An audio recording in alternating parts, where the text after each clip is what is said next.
In his first CBS 60 Minutes interview since 2020, President Trump fielded questions on topics from tariffs to immigration to the government shutdown, which now threatens to become the longest shutdown in U.S. history. Democrats' fault. As for Democratic lawmakers' demand that Affordable Care Act subsidies be extended before reopening the government, Trump stood firm by his position. Obamacare is terrible, and we can fix it with the Democrats.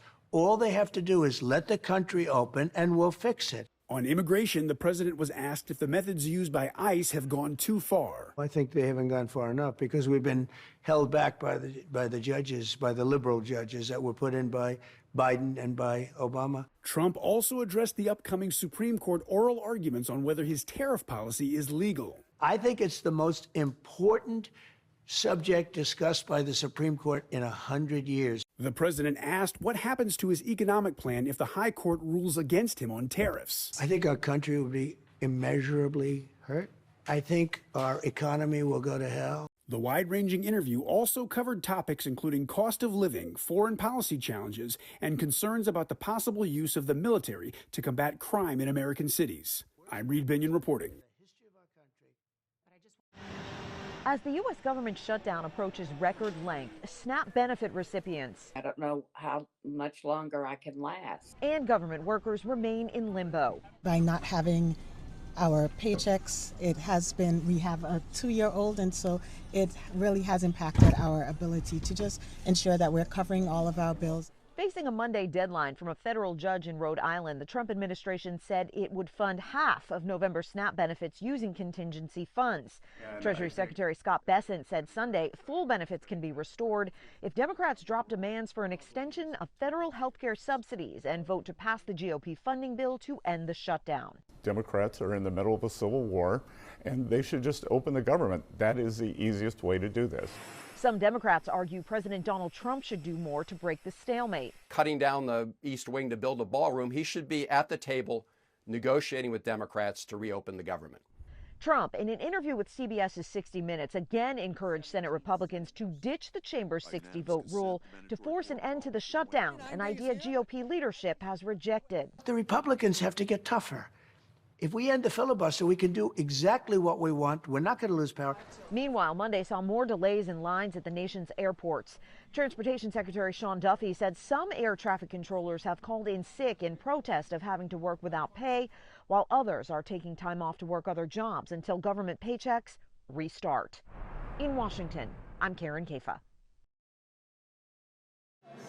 'Tis the season when gift giving can take over our lives. But with many Americans still worried about rising costs, resale or secondhand shopping is becoming a more popular way for finding value and meaning in gifts. What we're finding is that consumers are ready to spend nearly 40% of their holiday budgets on secondhand, which is up significantly from last year. Alon Rotem of ThreadUp, an online thrift store, says the stigma around buying secondhand is starting to disappear, with it becoming more mainstream. Because value is king with consumers, this is a great way for them to extend their dollar and get more for their money. Secondhand is also a way to sort of cut through the noise of the ordinary and find more unique items that tell a story, items that are more personal. Other ways to save. Start early to take advantage of end-of-summer clearance sales. Don't wait until Black Friday. Use reward credit cards, taking advantage of cash back or points. And to keep your holiday shopping from turning into a financial horror show, remember,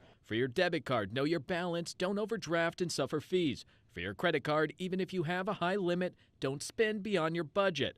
And with buy now, pay later options, try not to use them for discretionary spending that can quickly add up. Very easy to forget, say 2 out of the 20 small purchases with different payment due dates that you made from a few months ago. And once you have missed payments, they may get reported to the credit bureaus. In Washington, Michael Yoshida. From credit cards to buy now, pay later services to simply understanding a budget and how to stick to it, we spoke with several financial and value experts on how to be savvy and strategic with your holiday shopping. 'Tis the season when gift giving can take over our lives. But with many Americans still worried about rising costs, resale or secondhand shopping is becoming a more popular way for finding value and meaning in gifts. What we're finding is that consumers are ready to spend nearly 40% of their holiday budgets on secondhand, which is up significantly from last year. Alon Rotem of ThreadUp, an online thrift store, says the stigma around buying secondhand is starting to disappear, with it becoming more mainstream. Because value is king with consumers, this is a great way for them to extend their dollar and get more for their money. Secondhand is also a way to sort of cut through the noise of the ordinary and find more unique items, items that tell a story, items that are more personal. Other ways to save. Start early to take advantage of end-of-summer clearance sales. Don't wait until Black Friday. Use reward credit cards, taking advantage of cash back or points. And to keep your holiday shopping from turning into a financial horror show, remember, for your debit card, know your balance, don't overdraft and suffer fees. For your credit card, even if you have a high limit, don't spend beyond your budget. And with buy now, pay later options, try not to use them for discretionary spending that can quickly add up. Very easy to forget, say, 2 out of the 20 small purchases with different payment due dates that you made from a few months ago. And once you have missed payments, they may get reported to the credit bureaus. And one of the experts we spoke with recommended to use a budgeting app to lay out a clear picture of just how much money you have coming in and how much you're using on expenses. Then you'll know just how much money may be left over for items and gifts for your friends and family. In Washington, I'm Michael Yoshida. The government may be shut down, but local businesses are stepping up. Your reporter covering Placer County, Connor McGill, spoke with 2 Roseville businesses that say even a small act of kindness can make a big difference.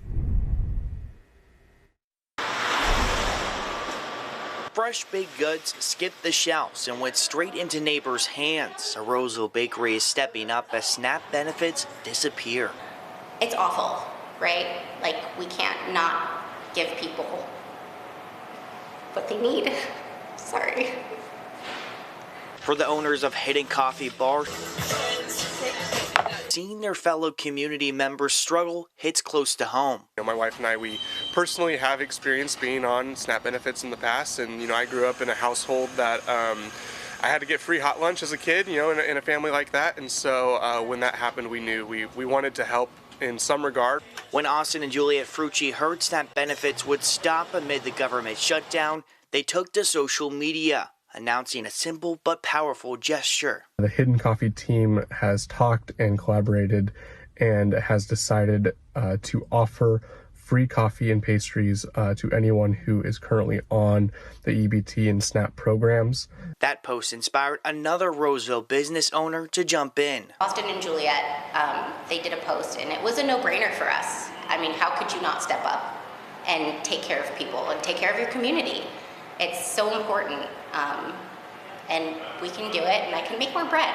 Just gluten-free kitchens filling a gap in funding with what they do best. No questions asked. If you have a SNAP card and you're hungry, you can come in and get free sourdough.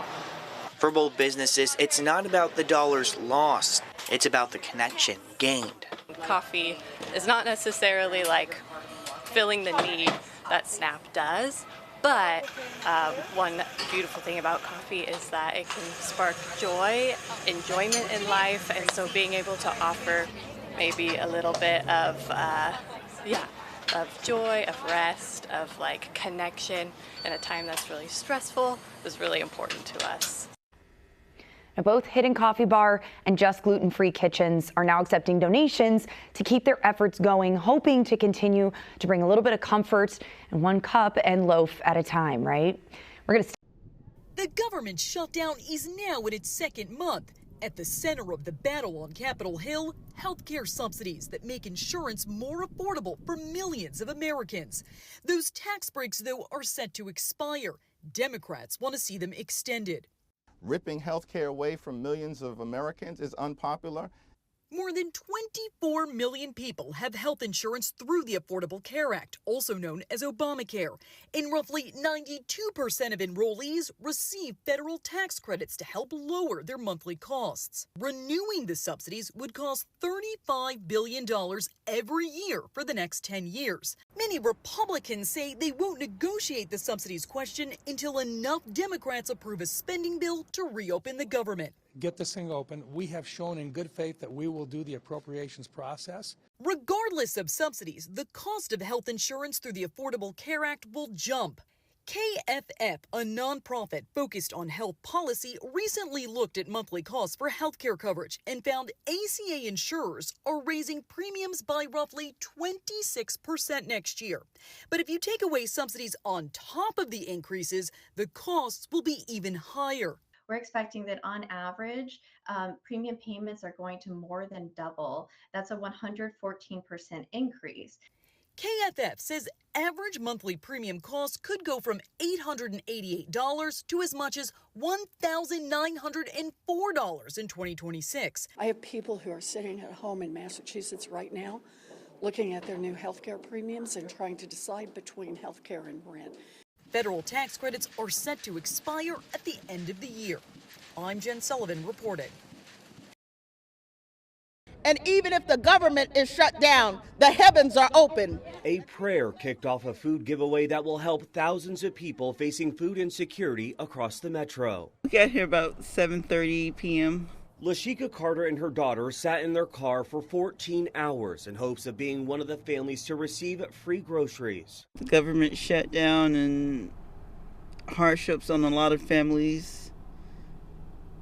We just gotta do what we have to do to make sure we have what we need. Carter would be joined by 2,000 other families going through a similar situation come Saturday morning. Why are the world we got to sit here and be out here trying to get some food for us to be able to eat?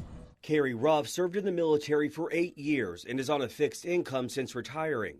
He says he relies on SNAP to help with groceries. At least some people care about other people. And the fact is that what these people are doing, they're doing a great job of being able to try to help people find something to eat. Some of those people were the 500 volunteers that were loading the food into the back of people's cars, like 10-year-old Madison Morris. It's important to me because other people that's not in my shoes or other people who have situations going on, I can help comfort them and they can feel like more confident and not feel like stuck up because of their situations. And the need was so great that people had to be turned away because there was no more food left. But Carter, along with her daughter, were able to get themselves a box. Don't lose your faith. Keep your hope in God. Keep praying. Keep pushing. He's going to make a way because Psalm 23 said, "The Lord is my shepherd and I shall not want." So he will meet every need.